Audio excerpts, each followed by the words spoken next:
वही उतना सुनने के लिए मैं एक लम्हे के लिए रुक गया था कि हर भारतवासी की चाहत जीत गई कर्नाटक में, नफरत हारी और मोहब्बत जीत गई कर्नाटक में, हर भारतवासी की चाहत जीत गई कर्नाटक में। पहला वंश पढ़ता हूं कि नफरत छोड़ो भारत जोड़ो वाला नारा जीत गया।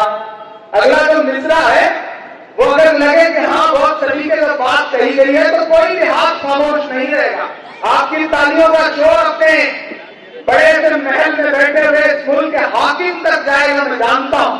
तो यहां से वहां तक पुकारता हूं आपको कि नफरत छोड़ो भारत जोड़ो वाला नारा जीत गया, नफरत छोड़ो भारत जोड़ो वाला नारा जीत गया, लाखों वाले सूट से एक टी शर्ट हमारा जीत गया। कि नफरत छोड़ो भारत जोड़ो वाला नारा जीत गया, लाखों वाले सूट से एक टी शर्ट हमारा जीत गया। एक तपस्वी सच का दामन थाम अकेला निकला था, सब झूठों की हार हुई और एक बंजारा जीत गया। कि उसकी इज्जत और उसकी बगावत जीत गई कर्नाटक में, नफरत हारी और मोहब्बत जीत गई कर्नाटक में, नफरत हारी और मोहब्बत जीत गई कर्नाटक में। और ये डराना चाहते हैं, हम तो उनसे कह रहे हैं आप यहां बैठे हैं। कई ऐसे मौके आए जब 6-7 फीट की दूरी पर प्रधानमंत्री जी खड़े होकर भाषण देते हैं और इधर 6-7 फीट की दूरी पर हम लोग खड़े रहते हैं। एक दिन तो ऐसा भी था कि प्रधानमंत्री जी उधर भाषण दे रहे थे, बड़ी बड़ी बातें कर रहे थे और इधर 6 फीट की दूरी पर खड़े होकर के हम कह रहे थे कि मोदी अडानी भाई भाई देश बेच कर खाई मलाई। हम लगातार नारे लगा रहे थे और हम ये कह रहे थे मोहब्बत भाईचारे के दीवाने दिल्ली लौटा दो, वो सस्ती दाल सब्जी के सुहाने दिल्ली लौटा दो। ये अच्छे दिन तो अंबानी अडानी को मुबारक हो, हमें ऐसा करो साहेब पुराने दिन ही लौटा दो। वो पुराने दिन जब लोगों में मोहब्बत थी, आज एक डर का माहौल है, डराया जा रहा है, कहीं एजेंसियों के जरिए, कहीं पुलिस के जरिए, कहीं अपने कार्यकर्ताओं के जरिए ताकि हुकूमत हमें डराना चाहती है। लेकिन मैं राहुल गांधी के सिपाही की हैसियत से यहां खड़ा हूं और कहना चाहता हूं कि राहुल जी ने एक नारा दिया कि डरो मत। मैं उसे एक नज्म बना करके आपके सामने रखता हूं कि वक्त के हाकिमों बादशाहों सुनो। अभी तक जो कुछ था वो सब सियासत थी, अब जो पढ़ रहा हूं वो शायरी है, और शायरी है तो फिर आप शायरी की तरह सुनेंगे, मुझे पूरा यकीन है। एक बार मुझे बताइए कि आप नज्म सुनने के लिए तैयार हैं? के वक्त के हाकिमों बादशाहों सुनो, जुल्म की फौज के सरबराहों सुनो, कातिलों के सभी खैर खाहों सुनो, ऐ सियासत के मगरूर शाहों सुनो, मत समझना डराने से डर जाएंगे। भिवंडी वालों तैयार है ना अगले दूसरे के लिए? कि मत समझना डराने से डर जाएंगे, मत समझना डराने से डर जाएंगे, अब के सारी हदों से गुजर जाएंगे। मत समझना डराने से डर जाएंगे, अब के सारी हदों से गुजर जाएंगे। मौत के नाम का खौफ देता है क्यों? जो ईमान बोल रहा है कि मौत के नाम का खौफ देता है क्यों, मौत जिस रोज आएगी मर जाएंगे, मत समझना डराने से डर जाएंगे, अब के सारी हदों से गुजर जाएंगे।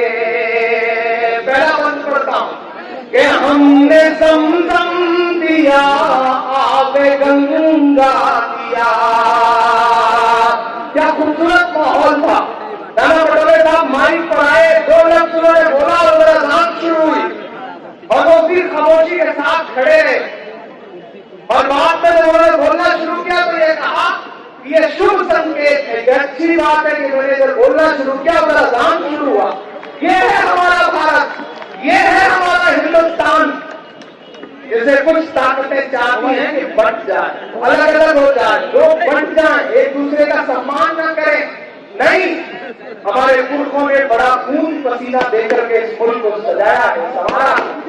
मेरे भाई हालात क्या हो गए हैं कि जो गाड़ी चौराहों पर दी जाती थी वो देश की पार्लियामेंट में दी जाने लगी है।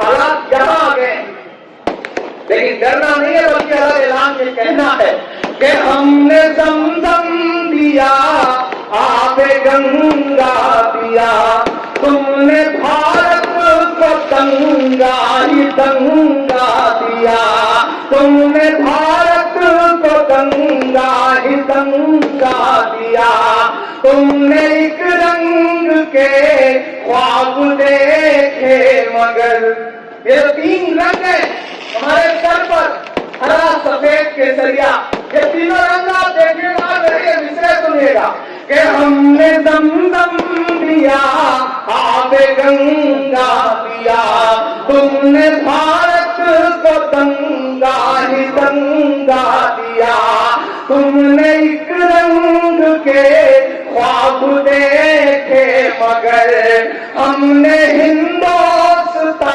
को तिरंगा दिया।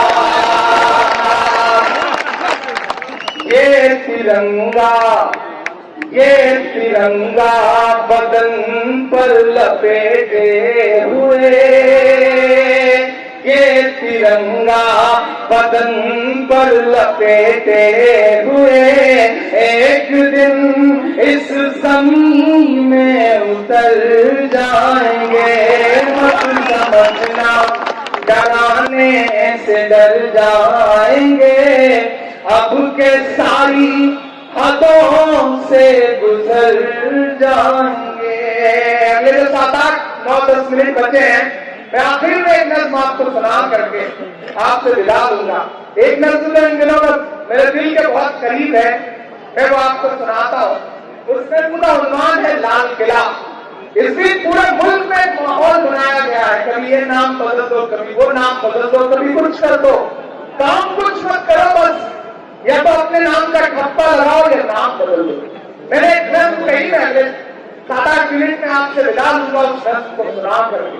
मैं एक बार फिर से आपकी मोहब्बत को सलाम करूंगा भिवंडी वालों, आपने जो शानदार इस्तकबाल किया, जो दुआएं दी, जो मोहब्बतें दी, उसके लिए एक बार फिर से आप सारे लोगों को बहुत सलाम।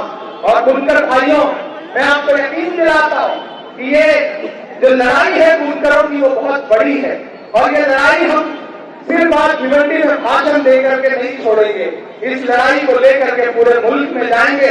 और आपने 2024 में हमारी सरकार बनाई तो हम आपसे वादा करते हैं कि जो कैपिटल सब्सिडी 30% दी जा रही थी उसे फिर से रिस्टोर की जाएगी, उसे बहाल किया जाएगा। और बिजली की जो समस्या है वो सबसे बड़ी समस्या है यहाँ के लोगों के लिए, उस समस्या को भी दूर किया जाएगा। मैं आखिर में नज़्म सुना के आपसे विदा लेता हूँ। मैं लाल किला हूँ, जब मैं दिल्ली में कभी गाड़ी लेकर के निकलता हूँ और दीवारों के इर्द गिर्द घूमता हूँ तो मुझे ऐसा लगता है वो दीवारें मुझसे कुछ कह रही हैं। उन दीवारों का दर्द सुनता हूँ और उसे एक नज़्म में ढालने की कोशिश करता हूँ। जो लोग जहाँ भी खड़े हैं एक बार मुझे ताली बजा करके इस नज़्म के लिए माहौल दें। मैं आपको ये नज़्म सुना के सफर तमाम करता हूँ।